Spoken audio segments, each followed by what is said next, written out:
2021 में money heist की 5th season खत्म होते होते इस सीरीज ने सभी के दिल में कुछ अलग ही जगह बना ली थी। आप किसी को भी पूछ लो what is the Money Heist, सब बता देता था कि मनी हाइस्ट क्या है। 2021 में इस सीरीज का क्रेज टोटली अनमैचेबल था। पांचों की पांचों सीजन टोटली इंसेन थी। 2017 में मनी हाइस्ट की फर्स्ट सीजन आई थी एंड 2021 में मनी हाइस्ट की लास्ट सीजन यानी सीजन 5। सिर्फ 4 साल में ही मनी हाइस्ट का क्रेज टोटली अनदर लेवल पे था। इन एवरी एज ग्रुप सभी कैरेक्टर्स सभी के फेवरेट्स हो चुके थे। कोई ऐसा नहीं होगा कि जिसको मनी हाइस्ट के बारे में पता ना हो एंड वो उसका फैन ना हो।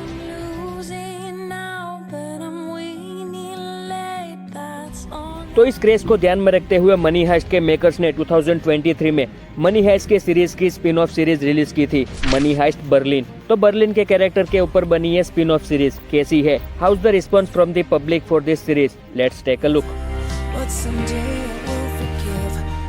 तो मनी हाइस्ट की ये spin off series money heist की प्रीक्वल है, जिसका पता हमें सीरीज के काफी सारे डायलॉग से चलता है। या फिर उसके अलावा एक बिग प्रूफ जो है बर्लिन, जो कि इस सीरीज में जिंदा है। बर्लिन मनी हाइस्ट की सीजन 1 में मर चुका था एंड देन हमने उसके बाद जितनी भी सीजन्स में बर्लिन को देखा है, हम सबको पता है कि वो उसका पास्ट था एंड यहाँ पे वो जिंदा है, ना कि कोई उसका पास्ट दिखा है। तो इस हिसाब से Berlin will be a prequel of money heist. Series में भी एक चोरी ही दिखाई गई है। ऑब्वियसली चोरी की सीरीज है तो वहाँ पे चोरी ही दिखेगी, जहाँ पे बर्लिन की पूरी टीम टोटली अलग है। ना कोई पलेर्मो, रियो, नायरोबी एंड ना ही प्रोफेसर। तो उसके अकॉर्डिंग हम कह सकते हैं कि बर्लिन पलेर्मो, रियो, नायरोबी से मिलने से पहले इस वाली चोरी को अंजाम दे चुका था। इस सीरीज में यहाँ पे बर्लिन एंड उसकी टीम 44 मिलियन यूरोस के ज्वेलरी की चोरी करते हैं एक ऑक्शन हाउस से। चोरी तो खैर अच्छी थी, बट जब हमने ऑलरेडी मनी हाइस्ट में इतनी हार्ड एंड कॉम्प्लिकेटेड चोरी देख ली है तो उसके सामने ये चोरी एकदम मामूली सी फील होती है। इस वाली सीरीज में मनी हाइस्ट की चोरी वाली फीलिंग बिल्कुल नहीं आ रही थी, ना ही मनी हाइस्ट की हाइप यहाँ पे इस सीरीज में फील हो रही थी। कहने को तो ये एक ऐसी सीरीज है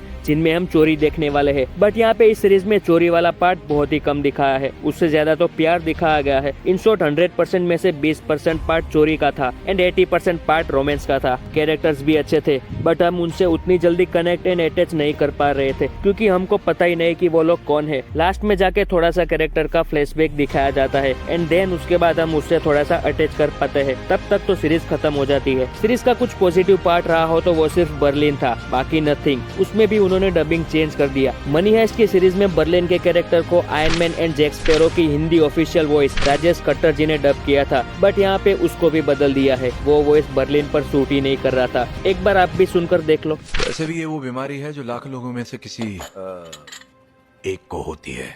पर है पेरिस का सबसे बड़ा नीलामी घर। मेरे ख्याल से इसके बाद इसका सेकंड सीजन नहीं आने वाला and that we can also confirm by the last dialogue in last episode and I will rate 3 star out of 5 star to Berlin. आप कितने स्टार दोगे? अगर आपने भी सीरीज देख ली है तो मुझे कमेंट्स में बताना मत भूलना। बाकी मिलते हैं अगले वीडियो में। Till then don't forget to like, comment and share and main thing don't forget to subscribe.